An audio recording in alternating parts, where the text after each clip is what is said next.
வணக்கம் தொடர்களே. இயற்கை விவசாயி ஜிஎஸ் சீனிவாசன், கள்ளக்குறிச்சி மாவட்டம் நிரமதி கிராமத்துலேருந்து பேசுகிறேன்.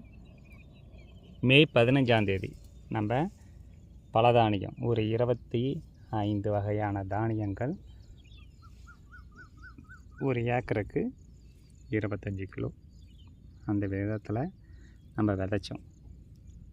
மே 15 விதைச்சது. இன்றைக்கி ஜூன் 15. இதோட வளர்ச்சி பார்த்திங்களா? இன்றைக்கி ஜூன் 15 ஆகுது.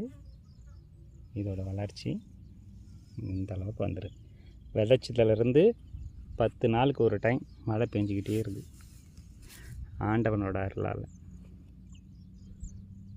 10 நாளுக்கு ஒரு டைம் இதுக்கு நல்ல ஒரு நைட்ரஜன் சத்து நல்லா ஆட்டோமேட்டிக்காக கிடச்சிருது. இயற்கையான மழை தண்ணி கிடைக்குது. கொடுத்து வச்சவங்க இவங்க தான். அழகாக கிடச்சிருது. நல்லா வளர்ந்து வந்துருச்சு. இன்றைக்கி ஜூன் 15. இதோட வளர்ச்சி இப்படி இருக்குது. இங்கே பாருங்கள், இதுதான் மலைவேம்பு. பயிர் எந்த வகையிலையும் பாதிக்காமல், நிலத்தை பாதிக்காமல் நடவு பண்ணியிருக்கோம். மலைவேம்பு